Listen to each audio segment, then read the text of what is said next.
Today is a really sad video to make here on the ranch, and this is probably one of the hardest videos that I had to make. So one of the stars beloved animals here in my OG aviary, the first aviary built on the ranch, my pair of beautiful white crested turacos. Unfortunately, a predator got into this aviary and ate them both. And I want to explain to you guys exactly on what happened, because there is a lot to learn for you guys to learn and for a lot for me to learn as well. Before I show you guys that, I have to throw you guys in today's sponsor. Here at the ranch, you have to have some rules in place to make sure everything runs smoothly. Ranch rule number 1, never turn your back on a cassowary. Ranch rule number 2, if the fence looks fine, it's not. And here's today's rule.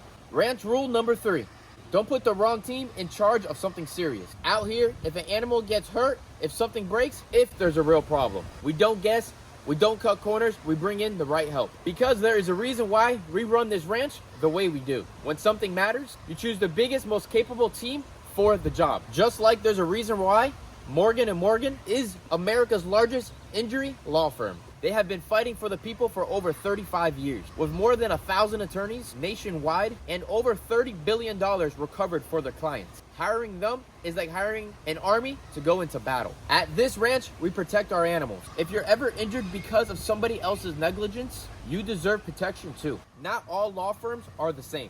Hire the wrong one, and you may be beat before you even start. If you're ever in that situation, you could check out Morgan & Morgan. Their fee is free unless they win. You can go to forthepeople.com/Blakes for more information. Now, let's get back into the video.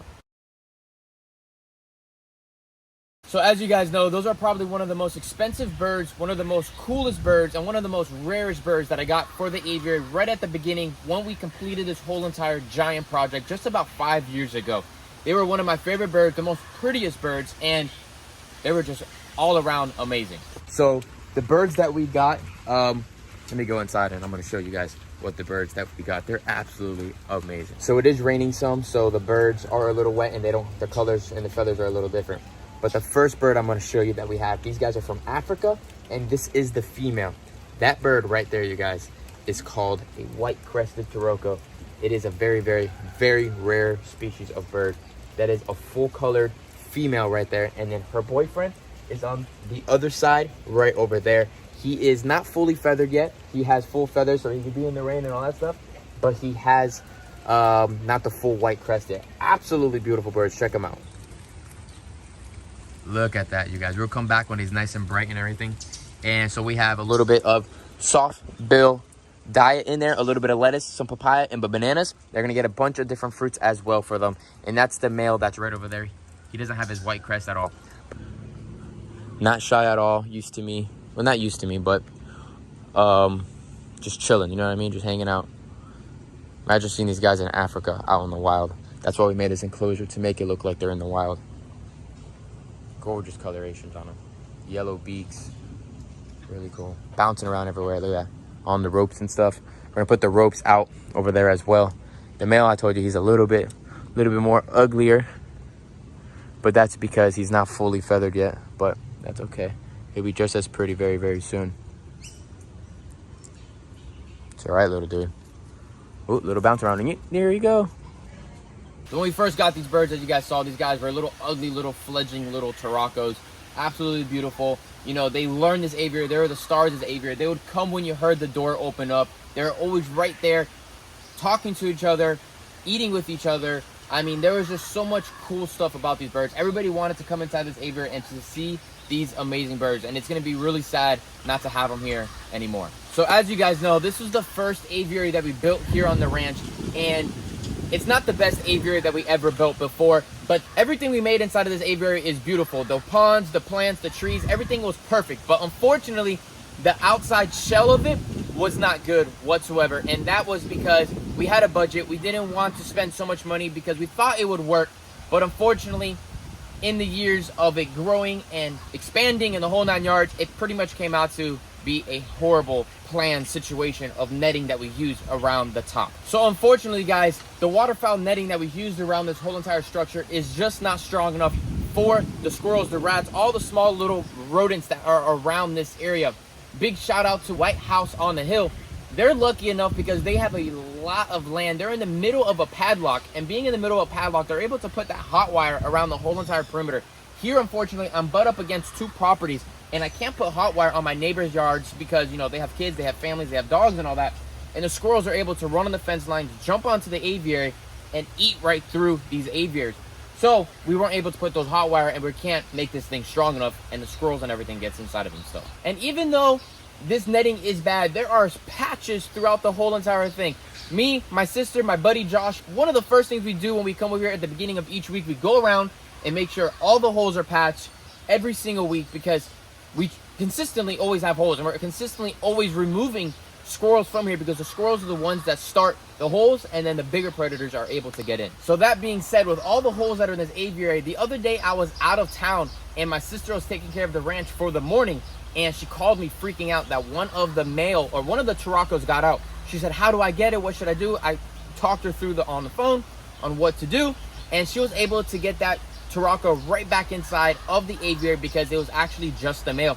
He hopped right back in, followed her in for the fruit, and it was perfect, no problem. We found the hole, we fixed the hole, we got everything situated, everything was good, and then the next morning, a turaco was out again.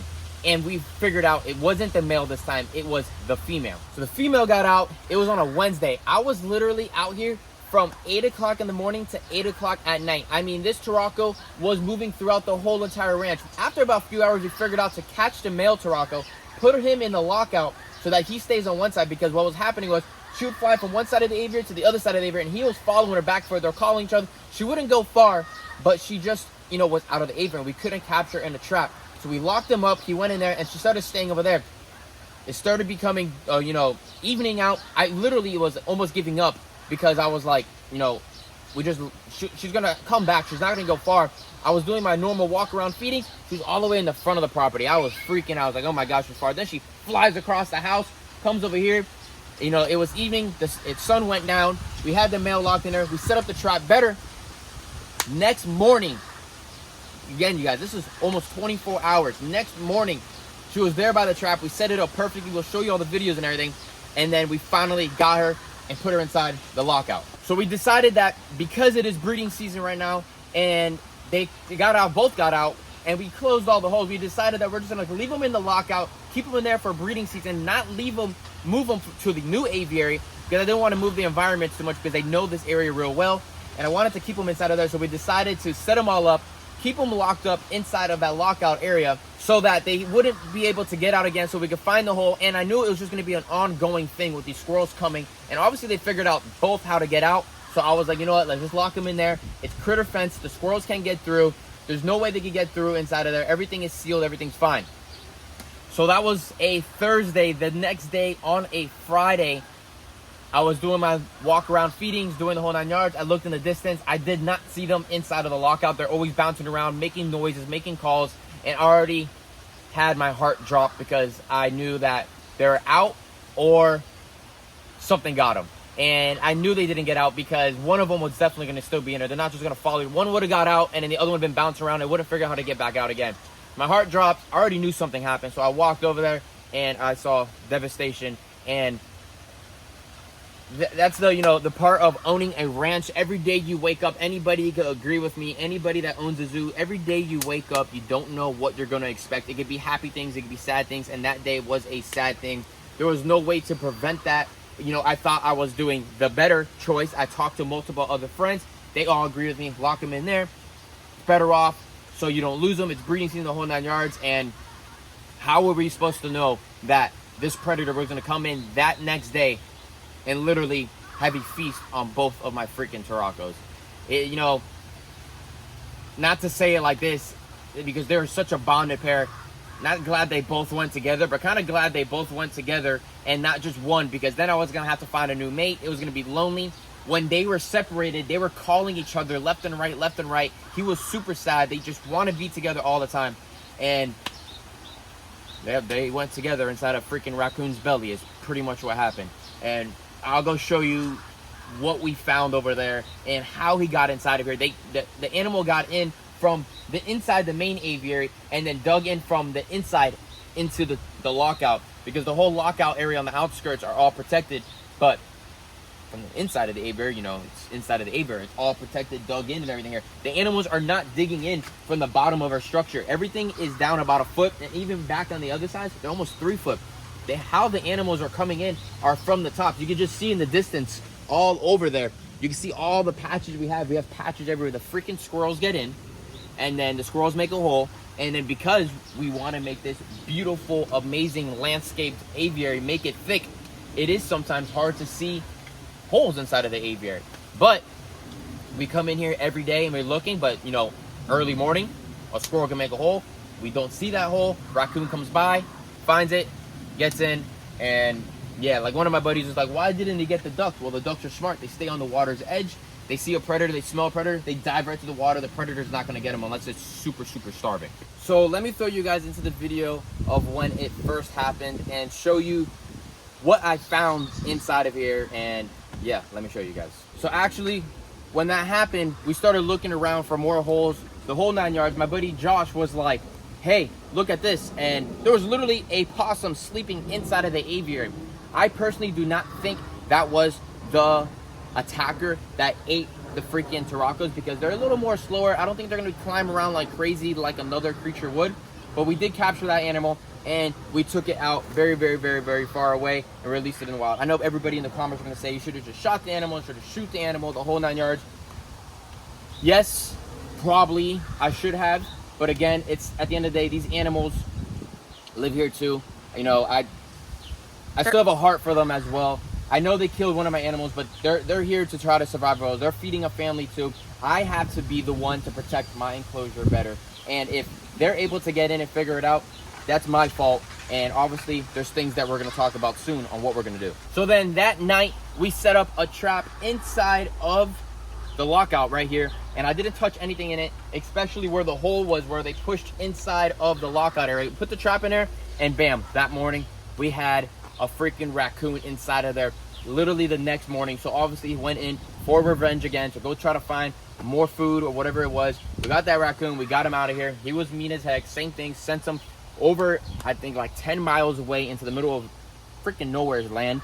And then we got another one. I mean, they just keep on coming. I don't know what is going on. So I'm going to show you that little guy as well. That was probably the guy, if I guaranteed if I wanted to gut that dude up, I probably would have found the bracelets of those turacos inside of his belly.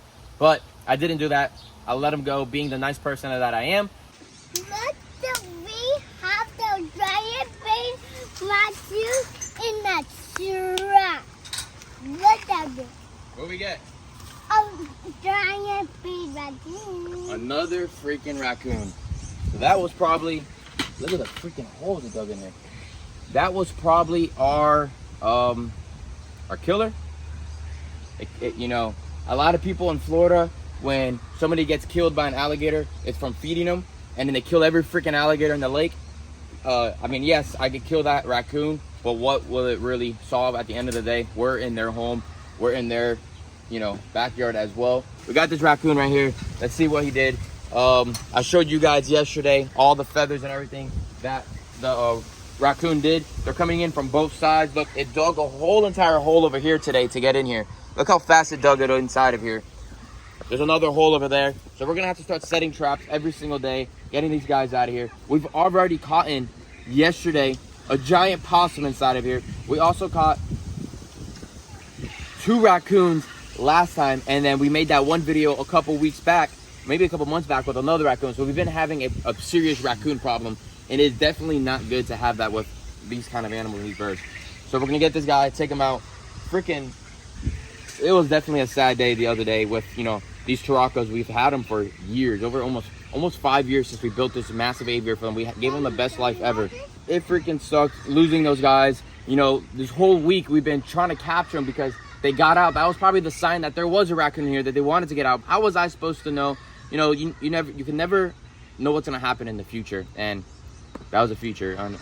Unfortunately, they got eaten, they got destroyed. The rules are still good, all the other birds are still good, but the damn turacos. So we're gonna take this guy real far away. We have a location that is, you know, it's pretty good. It's wooded. It's a nice spot, and hopefully he doesn't come back into somebody else's aviary, because I'm sure the next person is not gonna be as nice as I am, and they will shoot him and they will kill him and then probably make a hat off of him.